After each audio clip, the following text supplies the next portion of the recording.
And right now, there's a growing number of threats and incidents involving Long Island students and schools. That includes a possible bomb threat made by an 8-year-old in Nassau and the arrest of a teen in Suffolk. News 12's Kevin Beasy joins us live.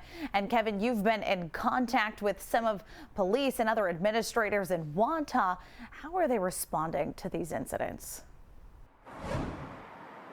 Well, Mackenzie, police are, of course, taking every incident seriously, and they really run the gamut from threats that need to be thoroughly investigated to false alarms, like one that happened here in Wantagh, where school officials reported gunfire, but it actually turned out to be a car backfiring nearby.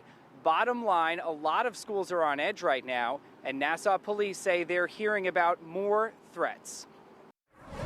We're starting to see an uptick, and it's getting scary. Nassau Police Commissioner Patrick Ryder says there's been an alarming number of threats against schools since Tuesday's horrific mass shooting in Texas.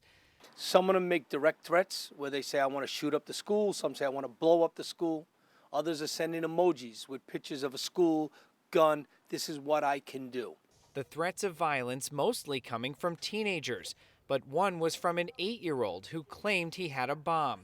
All of the incidents are being investigated, but so far none have been deemed to be criminal. We've identified all of the individuals involved.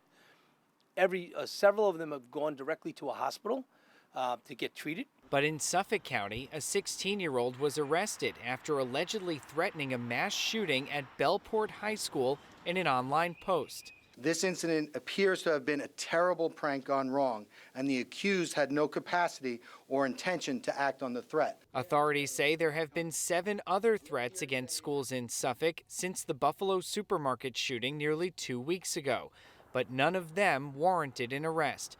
Police Commissioner Rodney Harrison credits the public for reporting the Bellport threat. The reason why we were able to make an arrest in a very timely manner was because people saw something and they said something. That's going to be very important going into the future in order for us to make this safe. Police in Nassau, meanwhile, would not identify the specific communities each threat was made in, but they're urging the public to keep the tips coming. These are kids that are at home on the internet watching what's happened in both Texas, Buffalo, stuff in New York City, and then they want to act out.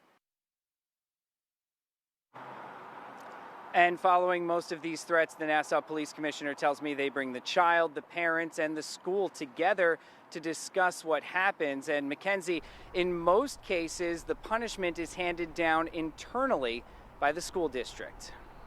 Kevin, so many of these incidents, I mean, you hear about an 8-year-old making a threat, really breaks your heart. What's the procedure once they hear about these threats and notifying parents through the districts? Yeah, so the police commissioner tells me a lot of these threats they hear about from other people who heard about them, so basically third parties. At that point, what the police department does is they reach out to the school district, and then it's up to the school district to let parents know about what happened. Mackenzie? Yeah, keeping that communication open is key. Okay, Kevin, thanks so much. So when should schools alert parents about a potential school threat? Scan the QR code on your screen right now. Vote in tonight's News 12 poll. Let us know what you think about this very important question we have tonight.